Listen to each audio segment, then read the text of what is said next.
అందరూ కూడా చప్పట్లతో ఆయన స్వాగతం పలకాల్సిందిగా కోరుతా ఉన్నాను. मेरे साथ बोलिए भारत माता की, भारत माता की।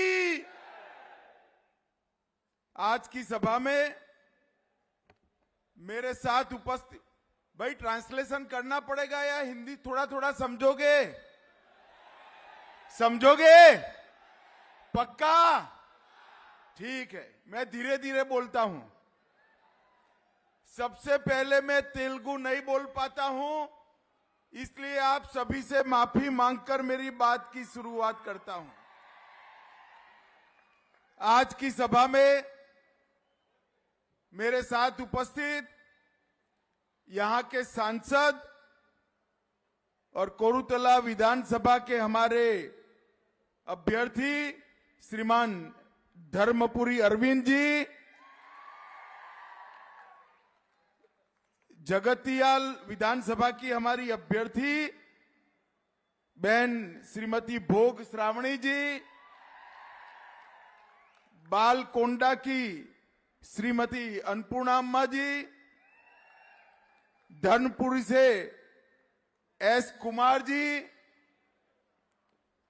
आरमूर से राकेश रेड्डी जी,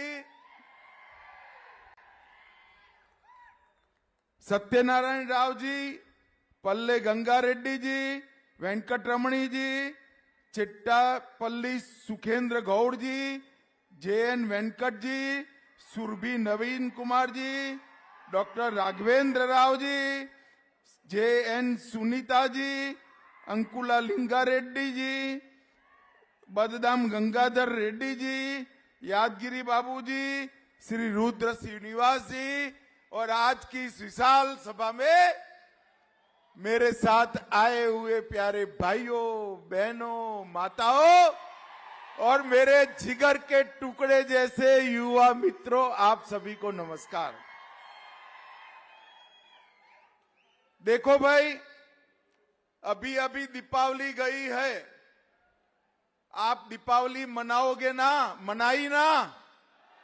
मनाई दीपावली? फटाके जलाए?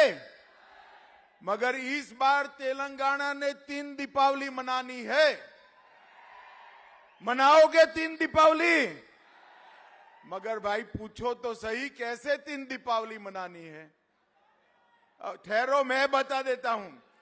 पहली दीपावली आपने मना ली, दूसरी दीपावली 3 दिसंबर को भाजपा सरकार बनाकर मनानी है, और तीसरी दीपावली 22 जनवरी को मोदी जी अयोध्या में राम मंदिर का तब मनानी है। मनाएंगे? मनाएंगे? एक कांग्रेस पार्टी और टीआरएस दोनों ने सालों तक अयोध्या में राम मंदिर का विरोध किया। मुझे बताओ, अयोध्या में राम मंदिर बनना चाहिए या नहीं बनना चाहिए? अब 22 तारीख को मोदी जी प्राण प्रतिष्ठा करने वाले हैं। आप सभी को मेरा निमंत्रण है कि अयोध्या में रामलल्ला के दर्शन करने के लिए जाइए। अब जाना है ना? जाना है या नहीं जाना है? तो खर्चा होगा ना? मगर मत करना, तेलंगाना में भाजपा सरकार बनाओ, सबको बारी बारी मुफ्त में अयोध्या में रामलल्ला का दर्शन हम करा देंगे। भाई और बहनों, आपके सांसद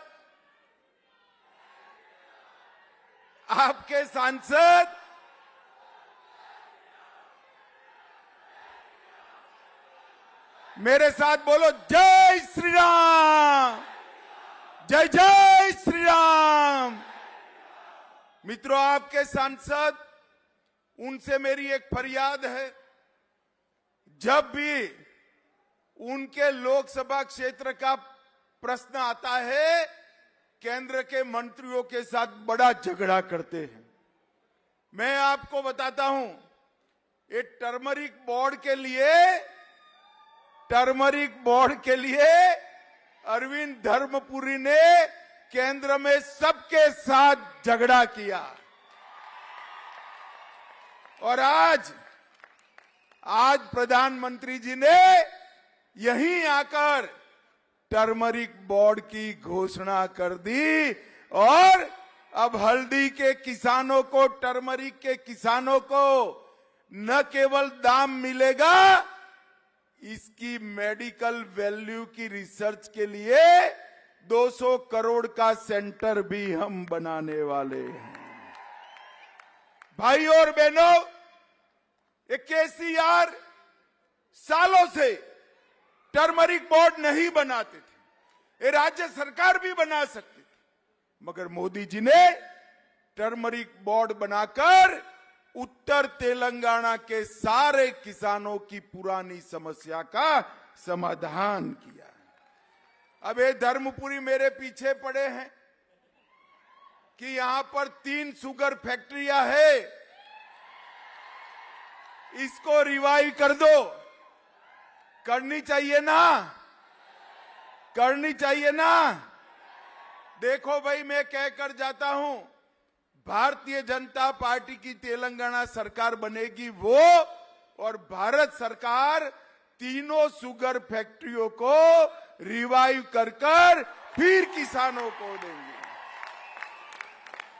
इसके साथ साथ मक्का प्रोसेस कर इथेनॉल की इकाई से पेट्रोल में मिश्रित करने का कारखाना भी यहां पर डाला जाएगा। मित्रों, भारतीय जनता पार्टी ने तय किया है कि पूरे तेलंगाना में लाखों बीड़ी के वर्कर है या नहीं है? ये निजामाबाद में भी 3 लाख से ज्यादा बीड़ी वर्कर है। अब करोड़ों रुपए का फंड पड़ा है, इसका उपयोग क्या? हमने तय किया है बीड़ी के वर्कर के लिए 500 बेड का एक बहुत बड़ा अस्पताल निजामाबाद के अंदर बनाने का काम हम करेंगे। और एनआरआई मंत्रालय भी, एजेंडा हमारा घोषित होता था, अरविंद पीछे पड़ गया कि एनआरआई मंत्रालय बनाओ, एनआरआई पूरी फुल फ्लेज मिनिस्ट्री तेलंगाना के एनआरआई भाइयों बहनों के लिए ये भारतीय जनता पार्टी बनाएगी। मित्रों, मोदी जी ने कहा था कि हम पिछड़ा वर्ग को न्याय करेंगे। एक कांग्रेस पार्टी और केसीआर दोनों ने बैकवर्ड क्लास को अन्याय किया है। केसीआर ने 2014 में कहा था उनकी पार्टी का बहुमत दीजिए, हम दलित मुख्यमंत्री बनाएंगे, मगर उन्होंने दलित मुख्यमंत्री नहीं बनाया, खुद बन गए ना। अब अपने बेटे को बनाना चाहते हैं। मित्रों, भारतीय जनता पार्टी ने तय किया है कि बैकवर्ड क्लास का सीएम तेलंगाना को देने का काम ये भारतीय जनता पार्टी करेगी। इसके साथ साथ माड़ीगा समाज को बहुत अन्याय रिजर्वेशन में होता है। हमने तय किया है कि माड़ीगा समाज को एससी कैटेगरी के रिजर्वेशन में वर्टिकल कोटा देकर माड़ीगा समाज के साथ न्याय करने का काम ये भारतीय जनता पार्टी की सरकार करेगी। भाइयों और बहनों, हमने तय किया है कि भारतीय जनता पार्टी की सरकार बनते ही ये 4% मुस्लिम आरक्षण हम समाप्त कर देंगे और ये 4% मुस्लिम आरक्षण का जो सीट बचता है वो एसटी, ओबीसी और एसटी में देकर उनको न्याय करने का काम ये भारतीय जनता पार्टी की सरकार करेगी। मुझे बताओ भाई, हैदराबाद विमोचन दिन मनाना चाहिए या नहीं मनाना चाहिए? जोर से बोलो, मनाना चाहिए या नहीं मनाना चाहिए? निजाम के राज से, रजाकारों से तेलंगाना को मुक्ति मिली, इसकी स्मृति रखनी चाहिए या नहीं रखनी चाहिए? ये ओवैसी के डर से केसीआर हैदराबाद विमोचन दिन नहीं मनाते हैं, मगर हम नहीं डरते ओवैसी से। आप भाजपा सरकार बना दो, हैदराबाद विमोचन दिन को हम स्टेट डे के रूप में मनाने का काम ये भारतीय जनता पार्टी करेगी। ये ओवैसी साहब जो है वो तुष्टीकरण करने में से बाज नहीं आते हैं।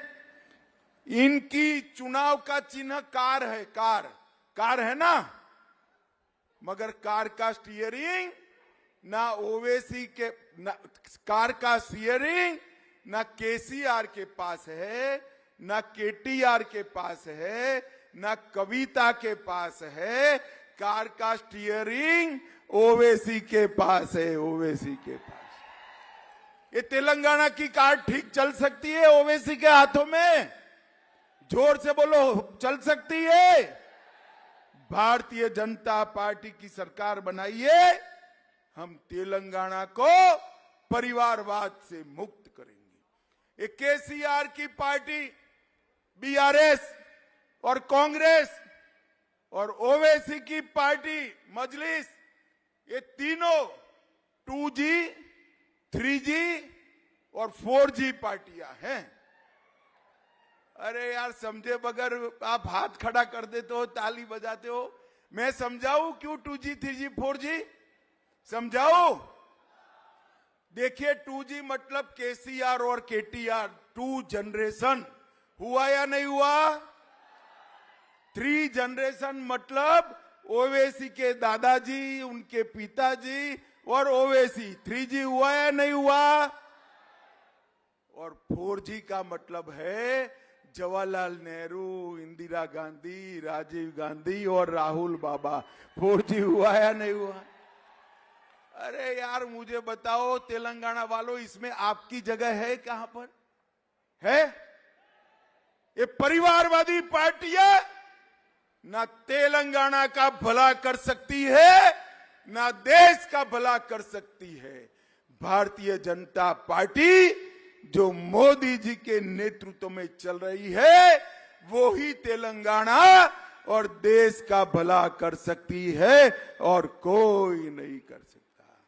मोदी जी ने भारत के तिरंगे को चंद्रयान पर लगाकर चंद्रमा पर पहुंचाने का काम नरेंद्र मोदी जी ने किया। मोदी जी ने नई पार्लियामेंट बनाई। मोदी जी ने G20 कर भारत की विदेश नीति का परचम पूरी दुनिया में फैलाने का काम मोदी जी ने किया है। मित्रों, मोदी जी के नेतृत्व में 11वें नंबर की अपनी अर्थव्यवस्था 5वें नंबर पर पहुंचाने का काम ये भारतीय जनता पार्टी की सरकार ने किया है। और ये बीआरएस जो है वो भ्रष्टाचार में लिप्त, इतने सारे घोटाले किए हैं कि इसकी कोई लिस्ट ही नहीं बन सकती। देखो, मिशन भगीरथ घोटाला किया या नहीं किया? हाँ बोलना सभी लोग, किया या नहीं किया? मियापुर भूमि सुधारक घोटाला किया या नहीं किया? आउटर रिंग रोड घोटाला किया, कालेश्वरम परियोजना घोटाला किया, शराब घोटाला किया, ग्रेनाइट की खदान का घोटाला किया और मिशन काकतीय में 22,000 करोड़ का घोटाला करने का काम ये केसीआर ने किया है। मगर मैं आज यहां कहकर जाता हूं, आप धर्मपुरी के नेतृत्व में हमारे सभी प्रत्याशियों को जिता दो। जिन्होंने भ्रष्टाचार किया है उनको जेल की सलाखों के पीछे डालने का काम ये भारतीय जनता पार्टी। भाइयों और बहनों, भारतीय जनता पार्टी ने तय किया है कि किसानों से धान जो रॉ चावल है वो 3,100 रुपीज पर क्विंटल सब का सब खरीद लिया जाए। हमने तय किया है कि किसानों का क्रॉप इंश्योरेंस का प्रीमियम अब भारतीय जनता पार्टी की सरकार भरेगी। हमने तय किया है कि 10 लाख तक किसी भी गरीब को कोई भी बीमारी का खर्चा, बड़े से बड़े ऑपरेशन का खर्चा भारतीय जनता पार्टी की सरकार उठाएगी। और इसके साथ साथ हमने तय किया है कि 2.5 लाख युवाओं को 5 साल में सरकारी नौकरी देने का काम ये भारतीय जनता पार्टी की सरकार करेगी। मित्रों, एक केसीआर वादा खिलाफी करने वाले लोग हैं। इन्होंने बेरोजगारी भत्ता देने का वादा किया था, नहीं दिया। 24,000 शिक्षकों की भर्ती का वादा किया था, नहीं किया। और इसके साथ साथ गरीबों को 7 लाख का घर देने का वादा किया था, नहीं दिया। 2 बेडरूम वाला घर भी देना था, नहीं दिया। किसानों को मुफ्त खाद देना था, नहीं दिया। हमने इनपुट सब्सिडी प्रति एकड़ 3500 रुपया देने का काम ये भारतीय जनता पार्टी की सरकार करेगी। मित्रों, केसीआर ने ढेर सारे वादे किए थे जो पूरे नहीं हुए हैं। भारतीय जनता पार्टी जो कहती है वो करती है। आने वाले दिनों में मोदी जी के नेतृत्व में डबल इंजन सरकार में तेलंगाना देश का टॉप राज्य बन सकता है। मित्रों, टॉप राज्य बन सकता है। जब तेलंगाना राज्य की रचना हुई, एक कांग्रेस पार्टी सालों तक लटकाती रही, और जब रचना हुई तो 670 करोड़ रुपया सरप्लस था। आज टोटल 7 लाख करोड़ का ऋण तेलंगाना के सर पर है। केसीआर ने तेलंगाना पर ऋण लादने का काम किया है। एक बार भाजपा सरकार बना दो, हम तेलंगाना को सबसे अच्छा राज्य बनाएंगे। मोदी जी के नेतृत्व में तेलंगाना को खुशहाल बनाएंगे। और अंत में ये धर्मपुरी के लिए भी मैं कुछ कहना चाहता हूं।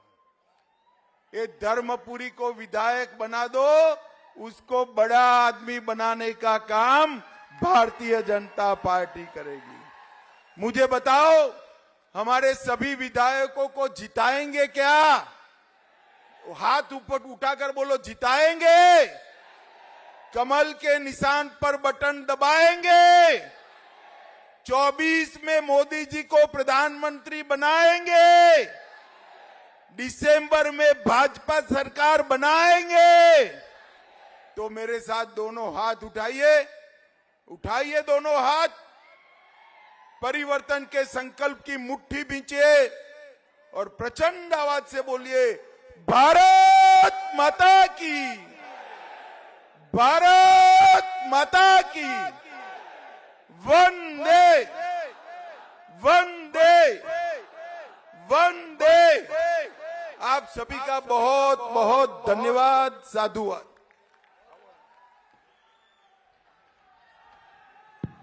बहुत बहुत धन्यवाद अमित शाह जी, हमारा जिला में आ गए। आपको बहुत बहुत